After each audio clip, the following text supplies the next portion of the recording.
आपण पाहत आहात Maharashtra today news.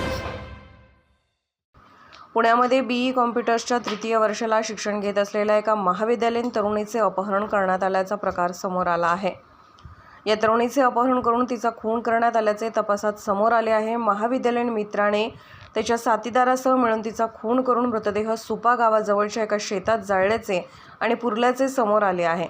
Viman Nagar police Thane आणि गुन्हे शाखेच्या पोलिसांनी घटनास्थळी धाव घेत पाहणी करून पंचनामा केला। या तरुणीच्या आईवडिलांकडे तब्बल 9 लाख रुपयांची खंडणी मागण्यात आली होती। या प्रकरणी विमाननगर पोलीस ठाण्यात अज्ञात आरोपी विरुद्ध अपहरणाचा गुन्हा दाखल करण्यात आला होता।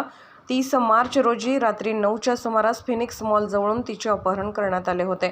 भाग्यश्री सूर्यकांत सुडे वय 22 असे खून झालेल्या मुलीचे नाव आहे। या प्रकरणी शिवम फुलवाळे, सागर जाधव, सुरेश इंदुरे या 3 तरुणांना ताब्यात घेण्यात आले आहे। हे तिघेही मराठवाड्यातील राहणारे आहेत। शिवम हा रायसोनी महाविद्यालयात माहिती तंत्रज्ञानाच्या तृतीय वर्षाला शिकतो, तर जाधव आणि इंदुरे हे त्याचे मित्र आहेत। या प्रकरणी तिचे वडील सूर्यकांत ज्ञानोबा सुडे वय 49 राहणार हरंगुळ यांनी फिर्याद दिली आहे। पोलिसांनी दिलेल्या माहितीनुसार भाग्यश्री मूळची लातूर जिल्ह्यातील हरंगुळची राहणारी आहे। ती वाघोली येथील GS रायसोनी महाविद्यालयात बीई कॉम्प्युटरचे शिक्षण घेत होती।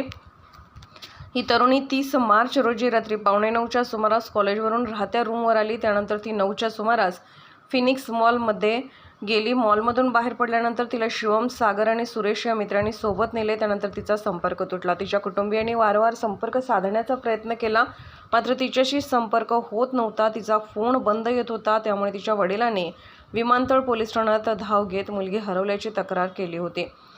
दरम्यान तिचे आईवडील पुण्यात आले। विमाननगर येथील एका लॉजवर उतरले होते। त्यावेळी तिच्या आईच्या मोबाईलवर मेसेज आला। त्यामध्ये तुमची मुलगी आमच्या ताब्यात असून 9 लाख रुपयांची खंडणी द्यावी लागेल असे नमूद करण्यात आले होते। ही बाब त्यांनी पोलिसांना कळवली। त्यानुसार पोलिसांनी खंडणीचा गुन्हा दाखल केला।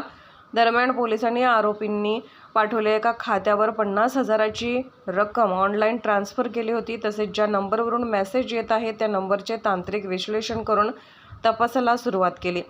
दरम्यान एका आरोपीला पोलिसांनी ताब्यात घेतले। त्याच्याकडे कसून तपास करण्यात आला। त्यावेळी त्यांनी खुनाची कबुली दिली। ज्या दिवशी तिचे अपहरण केले त्याच दिवशी तिचा खून करण्यात आल्याचे त्यांनी पोलिसांना सांगितले। रविवारी सकाळी पोलिसांची पथके सुपा गावाच्या हद्दीत गेली। ज्या ठिकाणी तिचा मृतदेह पुरण्यात आला त्या ठिकाणी अत्यंत विदारक चित्र पाहायला मिळाले। दरम्यान या ठिकाणी पंचनामा करण्याचे काम सुरू करण्यात आले। आरोपींना पैशाची आवश्यकता होती। सागर आणि सुरेश कर्जबाजारी झालेले होते। त्यांना भाग्यश्रीच्या कुटुंबियांबाबत माहिती होती। त्यांच्याकडून पैसे मिळू शकतात असे त्यांना वाटले।